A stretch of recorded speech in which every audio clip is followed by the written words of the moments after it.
मेरे रूम की खिड़की जंगल की ओर थी। मैं अपने पलंग पर लेट गया और सोने की कोशिश करने लगा, पर मुझे नींद नहीं आ रही थी।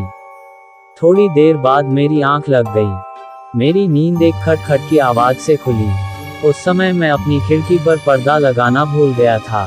बाहर एक हाथ दिख रहा था जो लगातार मेरी खिड़की के शीशे पर नॉक कर रहा था। ये देखकर तो मेरी हालत ही खराब हो गई, क्योंकि मेरा रूम तीसरे फ्लोर पर था। मैंने देखा कि बाहर जो कोई भी था, अब वो तेजी से खिड़की खटखटा रहा था। धीरे धीरे वो 2 हाथों से खिड़की को खटखटाने लगा। धीरे धीरे वो मेरे सामने आने लगा।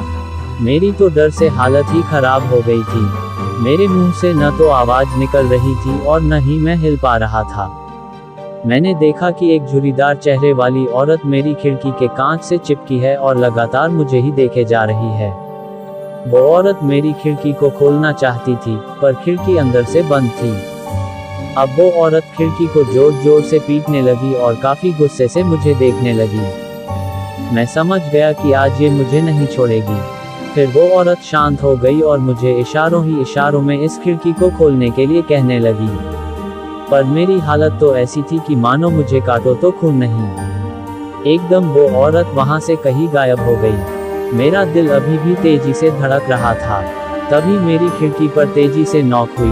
वो औरत फिर से आ गई थी, पर मैंने अपनी हिम्मत जुटाई और तेजी से खिड़की के पर्दे को बंद कर दिया। मैं जोर जोर से चिल्लाने लगा। शोर सुनकर मेरे दोस्त और हॉस्टल का रखवाला वहां पर आया। सभी मेरी हालत देखकर हैरान थे। आखिर इसे क्या हो गया है? मैंने सबको उस औरत की बात बताई। तभी मेरे एक दोस्त ने खिड़की का पर्दा खोला, पर बाहर कोई नहीं था। सभी को लगा कि मैंने कोई सपना देखा है, पर हकीकत कुछ और थी। मेरा चौकीदार रात को मेरे साथ ही सोया था, क्योंकि अब अकेले में मैं सो नहीं सकता था।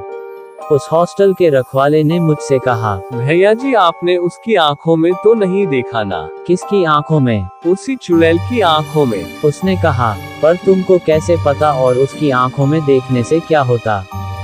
मैंने पूछा। भैया जी, अगर आप उसकी आंखों में देख लेते तो अब तक आपको वो चुड़ैल अपने साथ ले गई होती।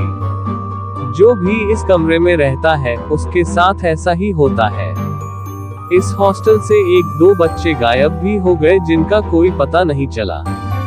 उन्हें वो चुड़ैल अपने साथ ले गई और उन्हें खा गई। ये सुनकर मेरा कलेजा मेरे मुंह में आ गया। खैर, कल मैं आपको एक नया कमरा दे दूंगा, रखवाले ने कहा। अगले दिन मैंने अपना हॉस्टल ही बदल लिया। अब मैं एक ऐसे इलाके में रहता हूँ जहाँ पर आसपास कोई जंगल नहीं है।